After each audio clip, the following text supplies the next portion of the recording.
Welcome to Turning Pages, a series of in-depth conversations with authors about their works. All right, well, her debut novel, The World So Wide, out through Cormorant Books, Zilla Jones joins me on the program to discuss it. Welcome to the show. Thank you for having me. So I want to start with opera and your relationship to opera, because you, in the acknowledgments, thank your teachers for making you translate the works yourself. And that's something that Felicity, your central character, has to do. How did you get into opera? And like, is Felicity's connection to the performative space coming out of your own experiences? Okay, so two questions. So I got into opera. I don't really remember when. I was pretty young. I was always into music. I was studying piano. That was the first instrument that I studied, which is actually like Felicity in the book. And through the Royal Conservatory, which is where I was doing my piano, you have to take theory exams after a certain level and also music history. And so when I was taking music history, I had to study different pieces and their history and where they came from and all of that. And one of them was La Traviata, which is an opera that you will read about in the book. And I just fell in love with the music of La Traviata. So I would have been a teenager then. And from that point, I just wanted to buy every opera CD I could find and just see operas and listen to opera and just learn more about it and follow the singers. And I just became a big fan and devotee of it. And then I ended up studying it in my undergrad. So that I started singing opera and having the chance to sing on small stages. And so it is a very important part of my life. And it's always something that I'll love, that will be with me. And in terms of Felicity, yeah, I mean, there are some parallels. Obviously, she has a much bigger career in it than I ever did or will. I don't say at the Met. But Felicity is an outsider in opera, which is how I often felt. Although I love the music, I often felt that I was different than the other people there. I was made to feel different. They didn't know what to do with my complexion, my hair, how to dress me, how to make me fit in with everybody else on stage. So she had some of those experiences. And there's definitely times when she questions why she is so immersed in a European art form and removed from the struggles of the Black people, the people of African descent. And I had those same questions. So I think those are the parallels between the two of us. So did this the character allow you to explore some of those thoughts that you wrestled with when you were kind of in the opera world? Definitely. I think that I was able to connect the two worlds together in ways that I hadn't even thought of when I was doing classical music.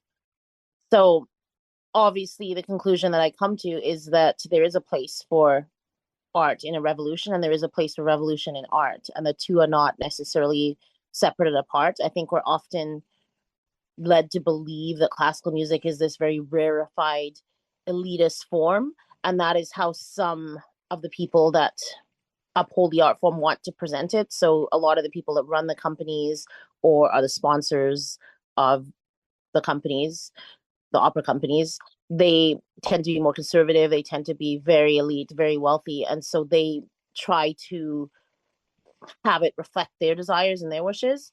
But in fact, opera can reflect the desires and wishes of a much broader spectrum of people. Many of the operas themselves were written for the people, granted the people of Europe, but they were written for common, regular people. They weren't all written for concert halls and opera halls. Some were, but Mozart had several Singspiels, which are written for regular common people, for example. And there is music in there that people can enjoy. There's a little bit of a learning curve to get to learn it, which is why my teachers talk at the translation, why I talked about that, because you're often singing in a language you don't speak. It isn't native to you. And so there is a bit of an effort you have to put in to learn the language. But once you do that, you can come into the form as much as anybody else. And certainly music has always been at the vanguard of revolutions. And there's no reason that opera can't be as well. Yeah, there's a couple threads I want to pull out there. One, that this was, small p popular music at one point. Like everyone was kind of engaging with it, right? And it's become kind of rarefied or classist over time and really associated with like white Europeans and intellectuals. And that, like extrication of like politics or class from art is something that we see, like I was thinking about, in sports right now, right? Like, take politics out of football, and meanwhile, like it's replete. You cannot remove these things from each other. And your characters wrestle with that, right? That like Felicity is encouraged to, do this and to like participate in her own way with her own talents by Claude, that like it's not that like she should abandon what she can do for what she should do. It's that she should do what she can do. Yeah, exactly.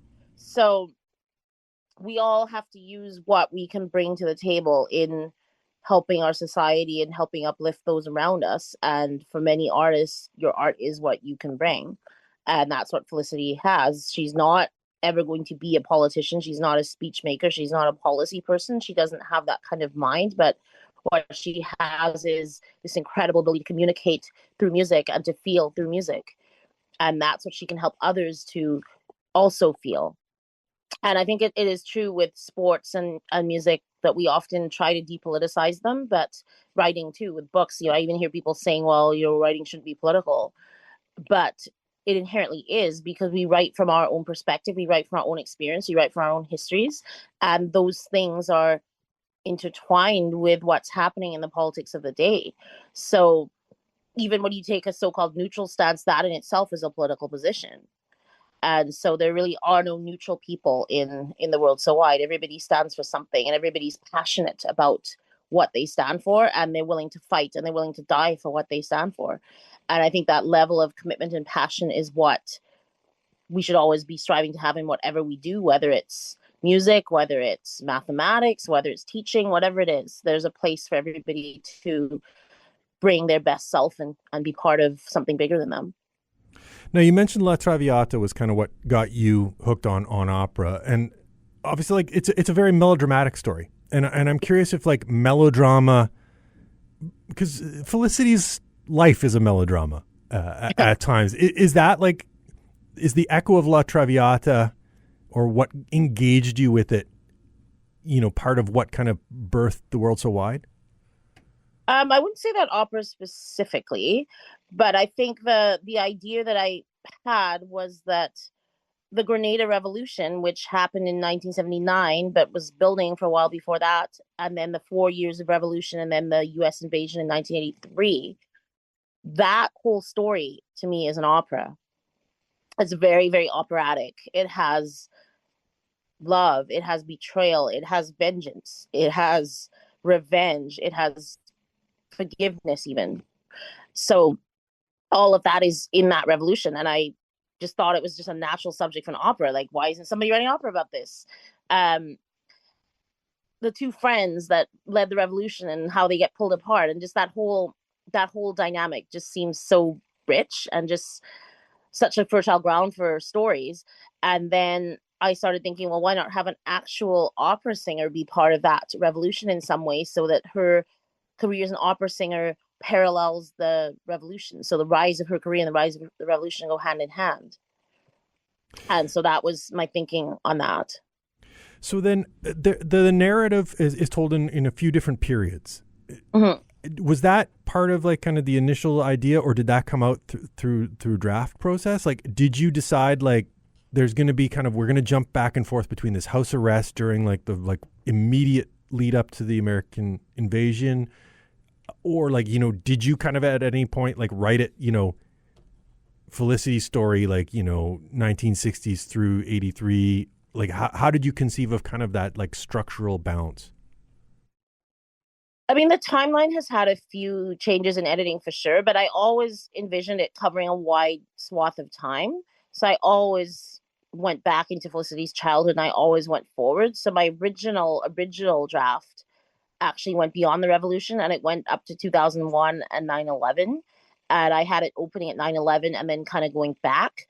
But there was always jumps in time. So it was never a linear story. It was always a bit fragmented. And the reason I wanted to do that was because that's how memory works and that's how trauma works. So I wanted it to be a continuous dialogue between the present and the past. So every time we revisit the past, we kind of rewrite it. And every time we look to the future, we see it differently. And the past, we always go back, go back, go forwards, go forwards. There's this push and pull. And so I wanted that to be reflected in the writing. So I never had it going all the way through chronologically, but the exact order of what went where did change a bit. And also the last part got moved back so that it ended in 1983.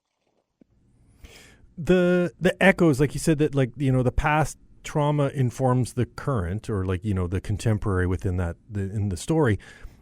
Did you kind of map out where Felicity would be in each instance then, or did you have like kind of just an overarching idea of like, you know, what traumas had happened and thus, you know, play echoes of them within those like contemporary chapters? Like how do you kind of go about sussing that out, or like, you know, really kind of staying true to kind of like, this is what happens and this is why it happened? Yeah, I mean, I'm not an outliner, so I didn't really outline or plan anything out. I just kind of wrote it. To be honest, it was my first novel, and I didn't really know what I was doing, and I was just kind of writing where it took me and just seeing where things would go. I did have a general sense of how it would end and where things would culminate, but I added things as I went along. I was doing research as I went along, so I did a lot of research of accounts of the Grenada Revolution from people that experienced it firsthand, whether that was through their autobiographies or through information I found online or podcasts or talking to people in my family and getting their stories. There was a lot of different ways that I got the information, but as I got new ideas and that sparked thoughts, then I put those down in the story. So it just kind of organically developed and became, at some point, you know, it gets to be this rolling stone that you just can't control, and it's just got to finish, and it just finishes. That the research phase of this, like, did you start just by reading about accounts of the Grenada or like talking to family? Like, how do you kind of begin figuring out what you don't know and what you need to know and what, you know, works for the story? I mean, I knew a fair bit going in just because it is a very big story in my family. And so I had lived with this and known about it since I was a child. And I had already done some reading just of my own interest before I was ever thinking of necessarily writing a novel. So when I started, I just started with what I already knew. But then as I went along, I would think, oh, you know, I wish I knew more about this particular piece or this particular piece. And then I would go and find a source and, you know, stop writing for a bit and read my source and then come back and incorporate what I had learned. So I kind of realized what I needed as I went along, that I don't know enough about, you know, what the government was doing at this particular time. I didn't know enough about what women were doing in the revolution. I didn't know enough about their relationships with Cuba, or, you know, whatever it was. And then I would just find out that piece. Now, you were born in the UK. Yeah. Did you spend any of your childhood in the UK? Like, were you able to draw on some of that period from firsthand knowledge of like your own experience, or? Definitely. I mean, I didn't live at that time. I'm younger than Felicity. So she was there in the 60s. I wasn't born in the 60s, but I was there later. And of course, you know, the city doesn't change necessarily. So, you know, the history is there. So I knew that. But my mom had been there in that time. So a lot of what takes place in London is the anti-apartheid movement and the anti-apartheid protests. And that was something my mom and my aunt were heavily involved in and talked about a lot. So I grew up with a lot of the people in that movement. The movement was still going on because it went like well into the 80s. So I was little kind of seeing these activists protesting apartheid and hearing about that. So definitely I drew from that experience, which was very formative for me, I think, as a person, just always growing up knowing that we fight injustice, we don't accept it, and that all people are equal. These are very fundamental principles that have shaped my life that I grew up with. And so I definitely wanted to honor that in the book.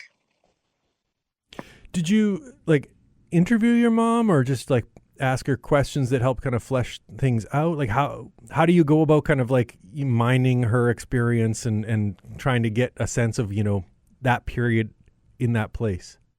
She's a storyteller, so I honestly didn't really have to mine her because most of it she had already told me. And I guess I have those ears that just absorb everything.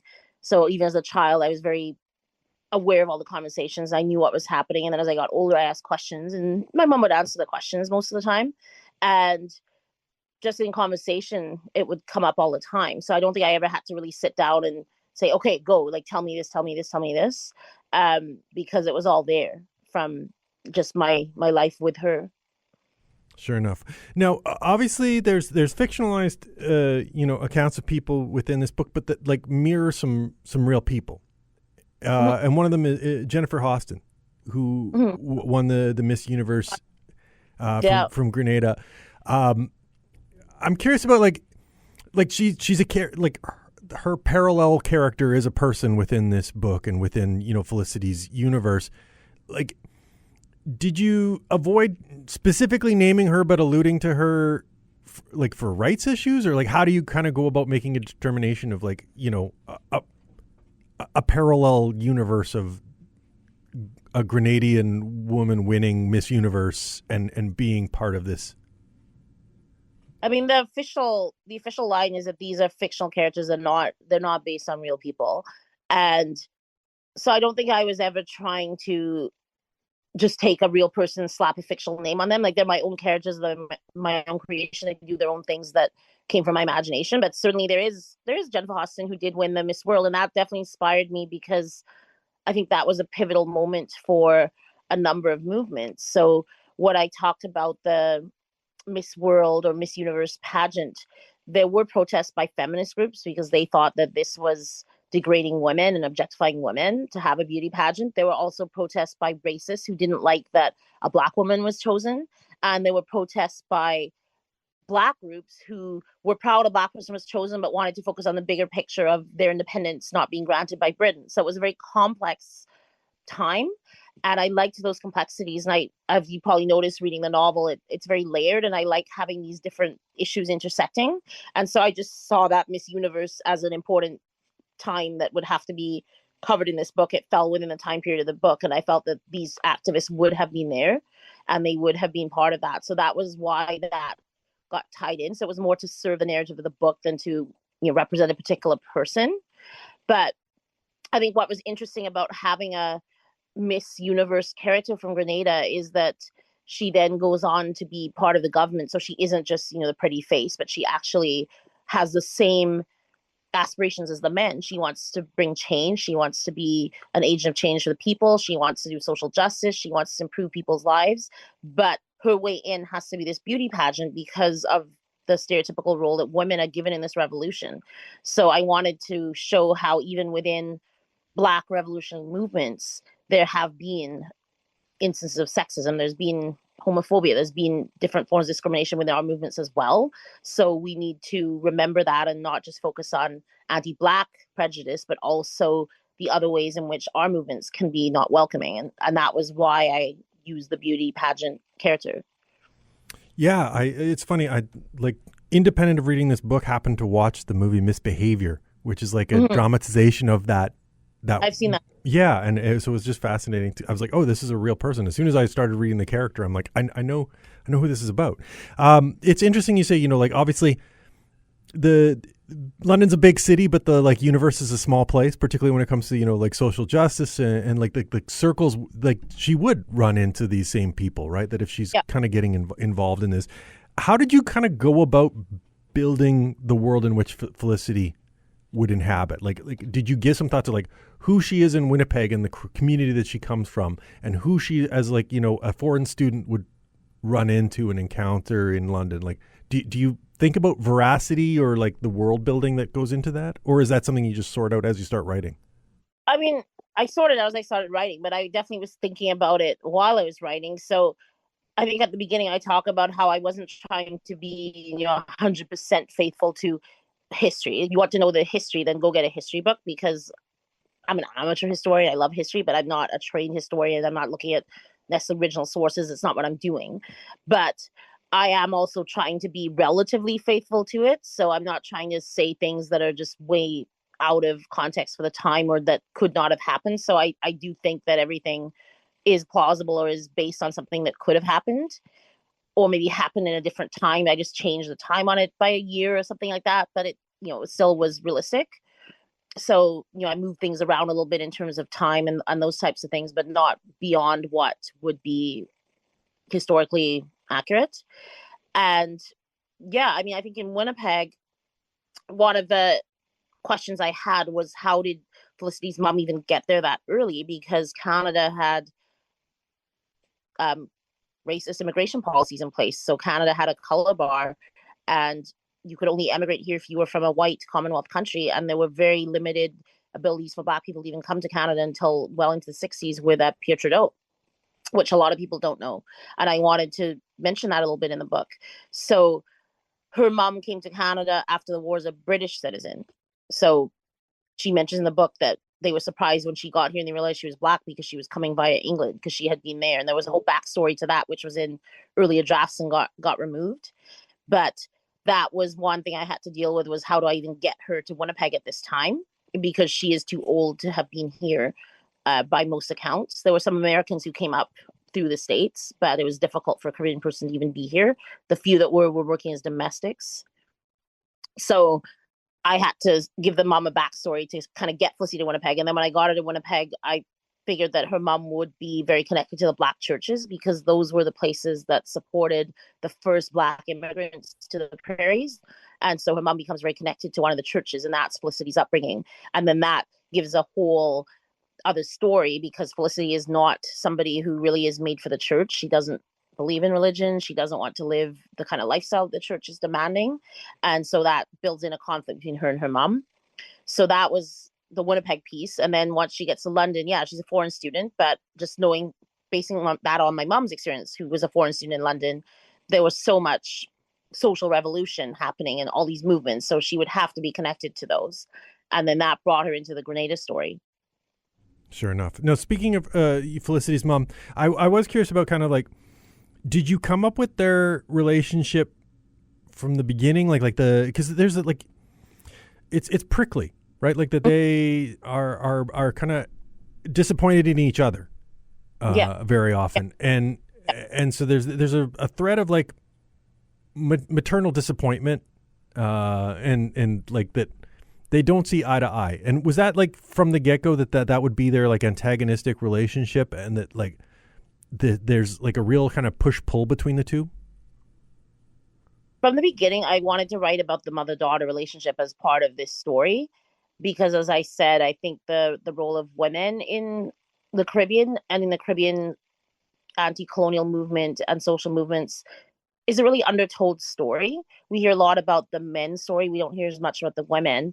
And women in the Caribbean have been through a lot of trauma, and a lot of that comes out in the family relationships. So that was something that I think, as a child of a Caribbean mother growing up who experienced colonialism, I know what that trauma is, and I wanted to write that. And then a big part of the story initially, which became maybe a bit less so now, in the final draft, was Felicity's relationship with her own daughters and how she then brought her experience of being mothered by a mother who went through trauma to her being a woman who goes through trauma, now having to mother daughters. And so that inherited trauma was something I really wanted to connect to and write about. And so that was present very early on. Yeah, intergenerational trauma, definitely something like that. She's standoffish to her mother because they don't see eye to eye, and then it seems to be that she then creates like a barrier to her own children being connected to her. Well, she just doesn't know how to connect with them because she's never had that opportunity to connect with her own mother. And to her, her mother was kind of an inconvenience in her life, somebody that she had to sort of get around until she could get away from, and then she didn't really have to listen to her anymore.